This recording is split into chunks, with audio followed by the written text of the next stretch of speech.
Peaches and cream. Anyone remember that song from the 2000s? Okay, alright. Hey guys, so thank you so much for coming back to my channel. If you're coming back, I guess, if you're new here, hello! And if you're coming back, thank you. So, I actually am super excited about this. By the way, I'm gonna be looking down a lot. I'm gonna try and edit it as best as I can to make it go smoothly, but I have a lot of information and I get easily distracted. I'm already distracted. None of this is on here, but as I'm sure some of you who are frequent viewers, thank you. 1 or 2 people. Yeah, I need to stay on track. So, but I have a lot of information and I'm super excited. I can't hide it. Stop, because this information set is actually going to be relevant. Yeah. I'm so excited, but I don't know how relevant it is. I mean, it's gonna be pretty relevant, but I don't know how many people are actually interested in hearing about it. But I'm super excited. Yeah, so let's get right to it. Okay, so today we're gonna talk about different types of work contracts in Japan. Okay, so different like work contracts have like pros and cons, so it's good to know what is out there and what you might have. By the way, the website I got a lot of this information from, it should be linked down below in the description box, and I also put the links to, I should have put the links to some YouTube videos. I could scroll down, but then I have to scroll up and find my spot, and that's not fun. So yeah, it should be down there, so if you want to check that out, you should do that. Okay, so we have 4 main categories, and those 4 main categories are, number 1, Shain, or regular employee. Number 2 is契約社員, contract employee. Number 3 is Haken社員, or dispatch employee. And then number 4 is Arubaito, or Arubaito, and the part-time employee. So let's work our way up the social rung, and let's start with Arubaito and Arubaito type contracts. Okay, so this would be, as you can tell by the name, like part-time jobs. So I think Arubaito comes from part-time in German. That's what I heard. That's how the legend goes, but I have not confirmed this fact. Real talk. And I could look it up, but why would I do that when I could be wrong? Could be wrong. So getting back, so part-time means of course that you work part-time and not full-time. According to that time, you don't have a set time. What that means is that, for example, you don't have like a, oh, you work for like 1 year or for 2 years versus like, you know, a contract worker, which has a specific time that they work for.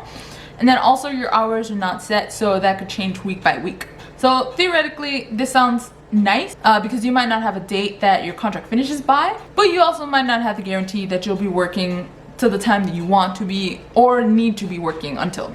So some of the benefits of this type of work contract are, okay, sorry, I'm just gonna read these down here, okay? So you don't need a lot of experience to get a job. You can do it as a side hustle. You can choose the times generally, right? But I mean, it depends obviously if the store has a lot of, you know, like it doesn't have a lot of people and you know they need you for certain times, you might need to be a little bit more flexible. But I guess if you know you have a lot of people in that store, you might get, you know, fired. I don't know, but you know, like you might have, it depends on the store, that depends on the situation, and you don't have as many responsibilities as the formal employees. So this job definitely has a lot of flexibility in terms of time and even working style. Not to mention that you don't have to worry about like, you know, work after you get out of like your shift. Like after you finish your shift, pretty much you clock out and you're just like, you can mentally clock out too. You don't have to continue to think about things. From personal experience, I think this is severely underappreciated because man, you know, the struggle can be. So some of the demerits of this type of work are that you don't have a fixed salary, your pay is usually low, and there are no bonuses. So this typically goes without saying, but just working on a part-time job, you're probably not gonna be able to save enough to, you know, put towards your retirement fund. Of course, everyone manages money in their own way and have their own ideas how to do this. Who am I to talk? I'm in mad debt. You should check out that video. Yeah, so you can check out that video by clicking here or here. I don't think it'll be here, but it'll definitely be in the description box, so look out for that. Okay, so next we have the Haken Shain, or the dispatch employees. So dispatch employees are employees employed by a company in between the company hiring. This part is gonna be a little difficult. So this is just, I keep saying that and then I keep trying I guess I'll try. I don't know. Okay, so dispatch employees are employees employed by a company in between the company hiring the employee and the worker. So here is you, here is the company that you are going to work for, but you are hired by this company. So this company hires you, and then this company dispatches you to this company. So in the end, you work here, but they are your boss, your manager. Or they are your managing company. So this is not a direct hire. So dispatch companies have actually gained quite a lot of popularity over the years. There's even drama. Oh yeah, so there is a drama where the plot is based around a dispatch employee who has chosen the dispatch life versus the regular like Shain life. I think it's called Haken no Hinkaku. Hold on, let me see if this is correct. Haken no Hin. Yeah. So it's called Haken no Hinkaku, and I saw the whole thing. It was terrible, and I was like, why am I watching this? Is so stupid. But it was like, whatever, you know. It was like entertaining, you know. You gotta do what you gotta do to get that Nihongo, you know. So anyway, on to the merits and the demerits of being a dispatch employee. So merits, you can choose a job based on your conditions. Number one, you can choose a job based on your conditions. You can experience a lot of different jobs. The dispatch company has got your back to a point. And the pay is not bad, and you can get benefits from the dispatch company. So this is seemingly better than the part-time job contract, or lack thereof. There could actually be some benefits, and you can gain different kinds of experience. It seems that depending on the dispatch company you are employed by, they can offer some lessons. So you can learn to different kind of computer skills or different types of lessons that would come in handy for work, which is pretty cool. In order to advance your skills, they do this so that sorry, going off the script now. They do this so that the more skills that you have, the more that different companies that they work with will want to hire you, will want to use you as their employee. So yeah, like it seems pretty interesting. A word that gets thrown around a lot. Okay, here we go. When it comes to these types of employees, is sokusenryoku. So that means ready to use, like immediately. So it's like the more skills that you have, you're just pretty much good to go. Like you get into the company, they don't have to teach you Excel, they don't have to teach you Word, they don't have to teach you PowerPoint, because you would have learned that through the dispatch company already. Okay, so this is different, and again, I haven't experienced it myself, and I haven't talked with too many of my Shain friends about their particular work style, but it seems like it would be different. Again, I'm 100% sure of the Shain, which you kind of raise without any knowledge necessarily, because a lot of times, they come out of college fresh and new, and then you teach them the ways of A, B, C, and D. So they pretty much come from nothing, and you raise them up. You raise me up! But the dispatch employees, you don't have to do that. They already just, they kind of come pre-installed. It's like pre-installed software versus installing the software on your own. Yeah. Okay, so they already have the skill set that you need for the job as an employer. They might not need as much training. Of course, it's not all peaches and cream. Peaches and cream. Anyone remember that song from the 2000s? Okay, all right. So here are some of the demerits of being a dispatch employee. So you can only work in one company for up to 3 years, according to the article that is linked down below, and this article was written in 2018.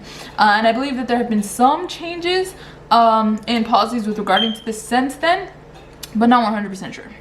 And your pay is not stable, fixed, necessary, because you work I wrote by the hours. I don't know what that means, but essentially I think it's like every week you might not necessarily work the full 40 hours. Maybe you work 30 one week, maybe you work 40 the next. It doesn't seem like it's set in stone. There are generally no bonuses, and there are a lot of instances where the transportation fees are not paid. In addition, from what I've read and seen in different places, there could be difference. What?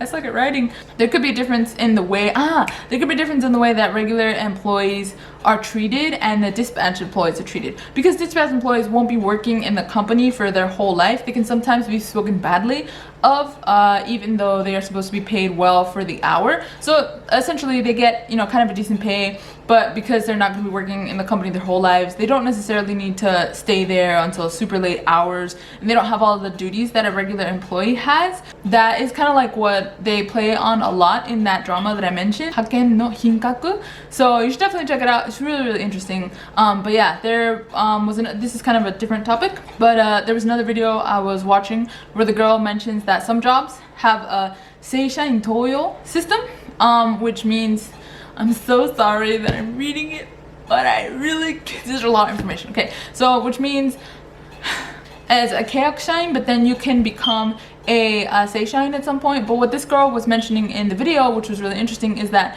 a company can say that they have that正社員登用 system, even if they only, like, for example, let's say that they've had 500 employees and that were契約社員, and of those 500 employees, only one became a正社員. But even if they've only had one, they don't have to have like a certain limit. There's not like a quota, and then after that quota they can say that, like, oh, we're like, you know, equal opportunity employer or something like that.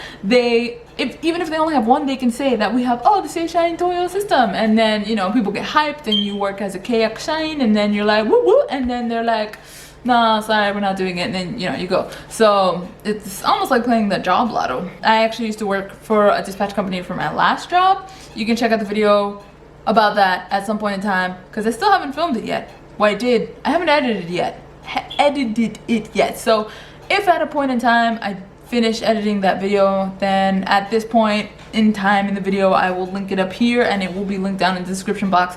But until then, it remains a mystery. But it is more unstable than contract employees or regular employees, so just something to look out for when looking for you know, your job or signing your contract. Next, we move on to the contract employer. Hey everybody, so it's future and past Laura at the same time, and I'm just gonna split the video up into smaller sections so it's more digestible and maybe, you know, more attention retainable. But yeah, that's it for today's video. Thank you so much for watching, you know, all the plugs and everything, and take care. Peace! You're such a cutie. Oh my gosh. Oh my god. I love your booty. Oh my god. You're such a cutie. Oh my gosh. Oh my god. I love your booty. Oh my